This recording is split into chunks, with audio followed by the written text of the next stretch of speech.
Hey there, welcome to the Agents of Revival podcast. If you're ready to be healed and take full accountability of your life by evolving into your best self, then this is the podcast for you. I am your host, Andrea Griffin Rogers, and I'll share with you winning steps as well as personal tips and anecdotes on how to go from brokenness to wholeness and from scattered pieces to inner peace. So come on in and join me on this healing journey, and let's become whole together. Enjoy it! Hey, what's up, guys? How are you today? I pray all is well. This message stirs your faith, falls on good ground, where it says, what? Good fruit in your lives. Kudos to those that got it right. Today, we are talking about tragic seasons lead to phenomenal futures. Tragic seasons lead to phenomenal futures. So much I want to say, and so I'm just y'all bear with me. I'm gonna ask God to help me to bring it all together because just this morning has been so amazing. You know, let me just talk about my morning for a minute if y'all don't mind. This morning, you know, I had some time with the Father in prayer and study, and I went to sleep pretty late this morning. I think it was another late night of like 1 o'clock or 12. I know it was after 12. And so when I went to sleep, I'm thinking, oh man, I think it was around 12. But anyway, I know I had to get up in a few hours to go to the gym. Well, that didn't happen. God did not wake me up in my normal time to go to the gym. And so I woke up at 6 o'clock in the morning, and I was like, oh, it's late. Now, I know for some of y'all, you're like, 6 o'clock, girl, I'm just getting up. Okay, but for me, 6 o'clock is late. And so I'm like, oh my goodness, okay. All right, well, you know what? I still got time to get to the gym before I get my morning going. So let me, say my prayer before I got to bed and, get my day going. And so I finished my prayer. When I finished my prayer, I looked at my phone to see the time, and I noticed there was an alert on my phone. And so I'm like, what is this? I clicked the notification because it's coming from my calendar. So I clicked notification, and I'm wondering, why am I getting a notification this early? Because I typically don't schedule anything that early, except for doctor's appointments. Wouldn't y'all know it? I had an appointment this morning. I totally forgot. Like, thank God for calendars, right? Because I totally forgot. And if it wasn't for planners and calendars, I don't know where I would be, because literally my life is in my planner and my calendar. If you take it away, baby, I'm going to be so just frazzled trying to get it together.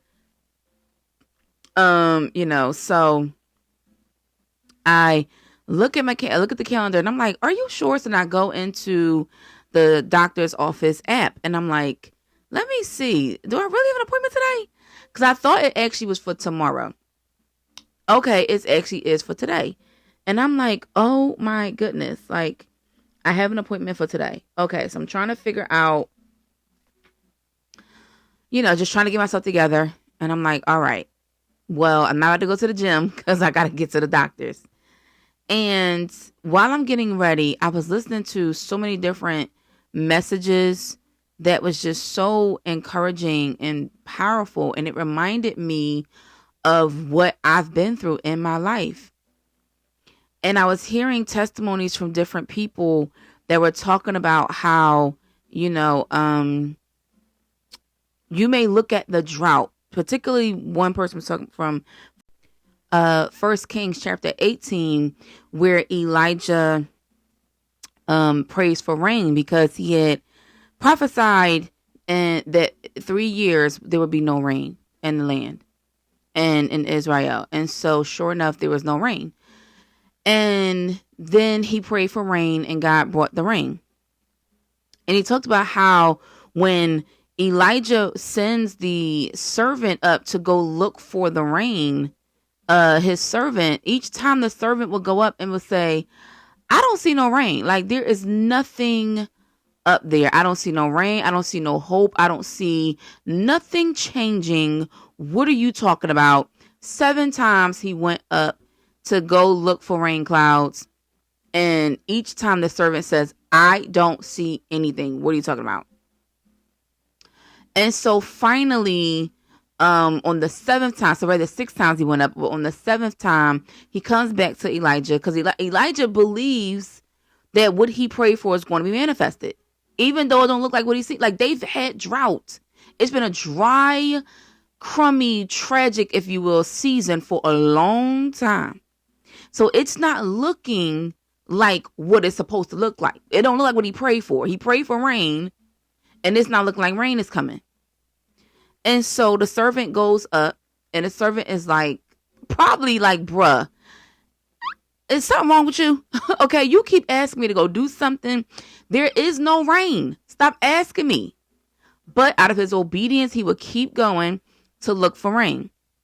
And so 6 times, no rain. The 7th time he goes, he sees rain. He comes back to Elijah and he says, well, I saw a little cloud about the size of a man's hand raising from the sea. But that's just something small. Like, really think about it. The size of a man's hand. And if there's some fellas out there that look at your hand, it ain't, I mean, it's bigger than a woman's, but it ain't that big. And so it's like, what? I'm supposed to think we're going to have a torrential downpour from this little teeny cloud? Come on, bro. Come on. But Elijah says, like, hurry, go up. The rain is coming and the rain is going to stop you. How is this? The cloud ain't even that big to bring that much rain. What are you talking about? But yet he had to have enough faith to believe that the rain is going to come, and it's going to come so heavy. It's going to be so much downpour of blessings on the land that you will not have room enough to receive it, that you will not be able to stop what's about to come. It's going to actually stop you in your tracks if you don't get ahead of it and be in a position to receive it. And so why I started with this is because when I was listening to this message, I was like, that is amazing, because most of the times when we're going through tragic seasons, hard times, a drought or dry period in our lives, we don't think it's going to ever lead to anything phenomenal. We don't think that there's ever going to be anything better. We think that there's never going to be a turnaround point, that there's never going to be the rain of blessings that's going to come in our life. And a lot of times we may sometimes even get stuck with the mindset of yesteryear. Like, oh, well, I miss the olden days. I miss back then when life was a little bit better. And you stop looking and pressing towards the mark of the future. But I'm here to tell you today, my brothers and my sisters out there. I feel like church saying amen. But listen, there is better for you up ahead. You have got to see it the right way. This is why it's very important that your vision be clear, especially in this season, in this time. Your vision has to be clear. And what I mean by that, I mean that whatever you know you're hoping for and believing for, keep that at the forefront. Keep focusing on your why, even when it doesn't look like nothing's going to turn around. Why does what you're praying for matter to you? Why does what you're hoping for matter to you? And it has to be deeper than the surface level of, I just want to stunt on people. Because God's not going to bless that mess. But if you say, I really want to help my family, I really want to better myself and my community, I really want to help other people, then that's something that God's going to back. And so you got to keep that at the forefront, even when it doesn't look like anything. Baby, y'all would not be here today with this podcast had I not kept it in the forefront of my mind and kept my eye focused, my vision clear on what my assignment was in this earth and in this time. And the assignment did not come in a better season. Agents of Revival was birthed out of pain. Agents of Revival was birthed out of misery. Agents of Revival was birthed in a dark place, in a dark season, in a tragic season where it didn't look like it was going to lead to anything phenomenal. But I had to believe by faith that God was giving me an idea that was going to birth something beautiful in the world that will be able to feed generations to come. Not just us, not just y'all that's listening, but your children's children be able to listen to this podcast one day, be able to listen to these messages one day, be able to be blessed by everything else that this vision and this business is going to minister to people. And they're going to be blessed from it. It's going to be so much rain pouring down. I had to look forward towards the phenomenal future that was up ahead. Not what I saw at that time. Because I saw at that time, there was no listeners. I actually wasn't even on social media at that time. So there was no social media presence. There was no listeners. There were no people subscribing to the classes that I teach. There was no staff and team at that time. It was just me in my room with my notebook and pen, my phone and my computer. That's it. And it's something that God taught me back in that season. I'm here to teach you today. So receive this word, because it's for you if you listen to it. It's for you. What you have in your hand is all you need. You think that you need more. If I just get more of the education, if I just get more of the degrees, if I just get more of the stamp of approval by man, if I just get more money in the bank, if I just get more, whatever it is you think you need. And God is saying, no, you have what you need to start believing by faith right now. You have what you need to start moving by faith right now. I didn't need the equipment back then. I didn't need the team back then. I didn't need the financial resources even back then, because there wasn't anything but an idea. And one thing with an idea, you got to develop the idea. And that development does not really require a team. I know we see big companies and big known people that have teams to help them develop ideas. When you get to that level, yes. Because they have so much on their plate that, yeah, they do need a team to help them put together an idea, because they're working on other ideas they've already had running. But you just got this one idea in your tragic season. Hold on to that one idea and trust and believe that it's going to lead you to a phenomenal future in its season, in its time. But just like with any seed, a natural seed, if you hold it in your hand, nothing is birthed from that seed. But when you take that same seed and put it into some dirt and make sure it's in the right soil and has the right nutrients and access to sunlight and access to water, and you let it grow and give it time to grow, ultimately you will see what you planted harvest in its season, in its time. So don't get distracted or pissed off or irritated or frustrated right now because it looks like a tragic season. You can learn something from a tragic season. I think about my life, and it also makes you think about this woman in the Bible named Ruth. And Ruth, the book of Ruth, it's a short book. Go read it for yourself. Just chapters 1-4, so it's not that long. But Ruth and her mother-in-law Naomi go through some pretty hard times. You know, Ruth loses her husband. They then need to leave their home because the land has a famine in it, and so there's no food and natural resources they need to sustain themselves. And then on top of that, she, in a sense, I would say, loses her best friend because her sister-in-law decides to go back home. So it's just her and her mother-in-law. And even then, her mother-in-law doesn't even want her there. Like, how hurtful is that I'm here suffering with you and you telling me to leave? You don't even want me here with you. But she journeys on to a new land with her mother-in-law. A new land to her is not a new land to the mother-in-law, because the mother-in-law named Naomi, it's her homeland. So she's just going back home, basically. But Ruth didn't know where she was going. She's just following where the food at, basically. She's just following. And when they get there, it's not like, she enters into, people throwing out gold to her way. No, it's still a tragic season.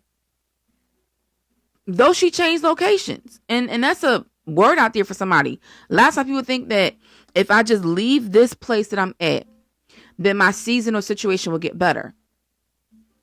Not all the time. Because sometimes God has planted you somewhere that's going to develop you, even if it seems hard. As iron sharpens iron, so a friend or a person sharpens another person. You do not get a sharp knife based on the fact that nothing sharpened it. It only gets sharpened by the friction of another piece of iron sharpening it. And so you can only become better and develop into who you're meant to be by the sharpening of tragedy, by the sharpening of friction, by the sharpening of problems, by the sharpening of sometimes mistreatment, people not treating you right. Okay. But how can you use it to your advantage? What we see in the book of Ruth is this woman decides to take what was a tragic season in order to lead to a phenomenal future. How did she do that? She took what she could glean from the experience. She went and got a job, number one, in a field. Now, when she went, they had already had enough workers. She was willing to do whatever. That means that she didn't go in saying, well, I have these credentials and this pedigree, and so I need the top job. She said, well, just give me anything and I'll be okay with that. And so they basically gave her what was available. And what was available was whatever is left after everybody else picks up the wheat and the grain, you can have that for yourself. Because this is in the field. And so what would that mean in modern terminology? It would mean that, like, for example, if you think of corporate office, if all is left is janitorial services because they don't even have an assistant job left, then at least it gets you in the door. If you know you're good at cleaning. Now, if you know you're not good at cleaning, don't take that job. But if you know you're good at cleaning, or let's not even go that far. Let's just say maybe you want the executive position. Maybe you have the degrees and the experience for the executive position, but that's not what's given to you right now. So right now what's given to you is front office, secretary desk. That's it. You're not even in the main office. You're just at the front office, the front part of the building. Excuse me. And that's all they have for you. Okay, yes, you may feel like, but I'm meant to be the boss. Okay. But right now, if God is saying for you to take what's available and glean what you can, then take what's available and glean what you can. And so that's basically what she did. She went in. She said, okay, I don't have any other positions available in the higher office. You only got the front office available, the front part, when we first enter in that assistant job, that front desk job. Okay, fine. I'll take that. And so she takes that. And though she only gets a little bit of business, basically, little people coming to her to really pay her attention, she's grateful for the job. And she works it well. So well that the head boss sees her and says, who is that woman? Now, the head boss ain't never asked about no other employee, but stop to ask about this. And you will have people that will talk bad about you, as what happened in her story of, she just this and she just that. And if it's fellas out there, he just this, he just that. So let them talk. Because your character is going to speak more volume than their opinions about you. Because while the one person wanted to point out, the shortcomings that they knew about Ruth and why she was there, that's not what the boss heard. The boss heard good stuff about her. The boss also saw her work ethic and said, let me bless that. So then he says, pour out a little bit more for her. Basically, give her more responsibilities. And she does the job well with the responsibilities that she had. Ultimately, by the end of her story, this woman, I don't know how many years went by. The Bible doesn't really say how many years went by. But ultimately, at the end of her story, she winds up owning the field because she winds up marrying the boss. You never know the phenomenal future that God's going to have for you based on your level of where you at today. And you'll never know what he has in store for you if you stop moving. You gotta get up. I talked about that before. Get up, be loose, get moving towards the goal mark, even if it doesn't look like what you ultimately want it to look like. You got to believe for it. You got to have faith that though this season seems tragic, though this situation is not working in my favor right now, though it looks like nothing good is going to come from this, I have to believe that God can still use it for good. When I was going through my Job Wilderness season, it didn't look like anything good was going to come from that. It looked like all hell in a handbasket, basically. Like, are you kidding me, God? Can anything good come from this? I remember just going through hard times and wondering, I mean, even financial struggle, wondering how am I going to make it? Having to ration out my portions every day because I didn't have enough food to last a week, let alone the day. And so just having to scrape by with maybe a meal a day and that's it. But having to be thankful to God for that one meal and having to let it sustain me for the entire day, hoping that I'll get food tomorrow, but I can't even focus on tomorrow. I got to focus on today and just surviving today. Yeah, there was some hard times in my life, some tragic seasons that looked like this is it. I even told you guys before, I wanted to end my life and try to commit suicide because I thought that this tragic season was going to be the end of my life. Little did I know that all of that was leading me to a phenomenal future. That all of that was leading me to glory. That God was going to use all of that for good and not for evil. Because he says, I know the plans I have for you. Plans to prosper you and not to harm you. Plans to give you hope in the future. See, a lot of times we're going through tragic seasons. We feel like, okay, this is harming us. No, what it's doing is cutting away the deadness in us or the dead weight around us that can no longer produce good fruit. It's trimming the fat, basically, so that you can get to the lean portion of the meat and the meal that's going to be good for you. And those people think that, oh, okay, the fat is good. Not necessarily. Not necessarily, because anybody who eat meat, and I don't eat meat, but I have seen cooking shows to know, and I used to once cook meat, too much fat can kill you. Too much fat can add to high cholesterol and a bunch of other things. So no, the fat necessarily is not good. While people think it may add flavor, it's not really good for you. So you trim the fat. And that's what may be happening in your life today, where God is trimming away the dead weight, the fat things around you that are no longer serving purpose. Who are you trying to hold on to in this season that God's saying it's time to let go? Even if it's family.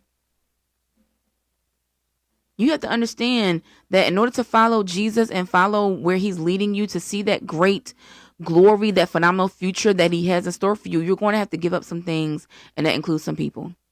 And I'm not saying it's going to be easy. It's going to be downright hard, depending on who the people are. It's going to be hard. You're going to have to sit out on some things. Baby, let me tell you something. During my tragic season, I had to sit out on so many family events. Now, one thing that most people know about me is that they know me personally, is that I love my family, even though, sometimes we can't stand our family, but you love them. And that my family and I are close. Like, we not close in terms of they're my best friends. I don't mean that. I just mean that any sort of celebratory gathering or whatever I have, I want my family around. And we normally come around, and we are a big family. My great grandmother had 10 children, and then her children had children. So we are a very big family, and we usually all come together for family events and stuff, or celebrations and whatnot. But at that time, when I was going through my Job wilderness season, I was going through a dark time. I was going through my tragic season, and God had separated me to develop some things out of me and also prune some things away. That also meant I had to turn down a lot of family events.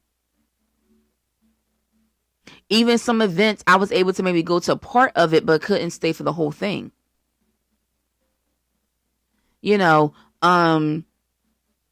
Birthday parties, holidays, weddings, you name it. Like a lot of things, funerals, a lot of things. God was like, don't go. And it didn't make sense to me.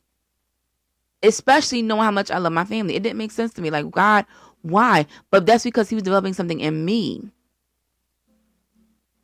And it couldn't be done around them. You cannot, if you look at any good photographer,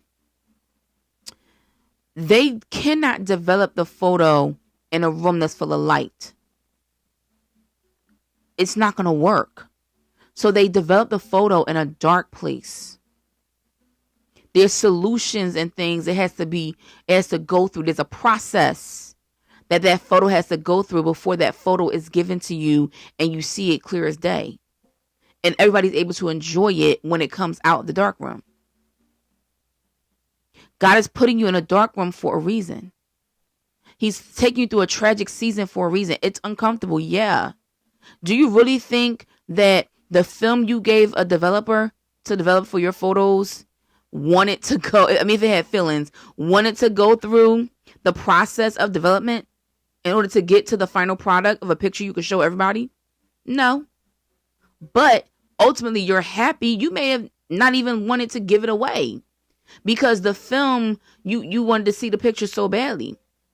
But when you gave that film away, it was trusting that the person you gave it to, the company you gave it to, was going to develop your photos in a beautiful way so that when you got it back, you will be able to showcase it around your house or to give it away to family, friends, whatever. It was a keepsake that was going to sustain the test of time. There are some photos that we still have in my family that were taken back in like the 1930s, 1920s. Why do they still sustain and look good to this day? Not only because the person took good care of it, but also because it went through a process of development first to ensure that it will be quality material that will last the test of time. So what am I saying for you today? I'm saying that God may be taking you through a tough situation or a tough season, but it's to develop a phenomenal future that's going to last the test of time. It's developing something in you. You have not seen your best days, nor have you met your best self. I know you think because you may be however old you are that, okay, I've had my best days, Andrea. I am 60-something years old. I'm 70-something years old. I'm 30-something years old. You have not seen your best days, baby. I'm telling you. I promise you, you haven't. Don't keep looking at the glory days of high school or college or your 20s and 30s and thinking that, okay, that was the best days of your life. They're not. The best days are ahead of you, not behind you.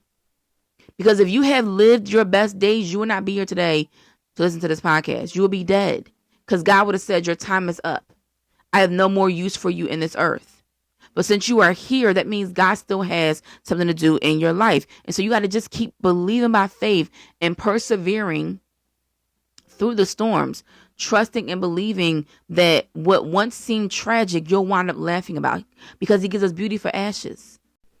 It's so interesting how just a month ago, what would have been my late grandmother's 87th birthday. And if you are new to this podcast, then this is probably a new story for you. If you're old to this podcast, then you know I've talked about my grandma so many times because she meant so much to me. She was my best friend. And when she died, I mean, everything in me shattered. My world fell apart. And I just did not know how to, go on. Which also added to the pain I was in, the grief I was suffering, and me just wanting to end my life because it was just too much. But I remember thinking during that tragic season of grieving and sorrow and mourning the loss of her and her husband, my grandfather, and her sister, my great aunt, because they literally died within 1 year, back to back to back, several months apart. And then the other things I was going through that were just crushing, that I just felt like I would never laugh or smile about this. But in particular with my grandmother, I never thought I would get to the point where her birthday would come and go and I wouldn't cry. Where I wouldn't dread the day of February 8th. And look at God. Look at God. I actually managed to get through. Plumb forgot, actually. Which I never thought I would get to that point where I would forget. But I've been in such a better place, rather, healed, that I'm like, wow, look at what God has done.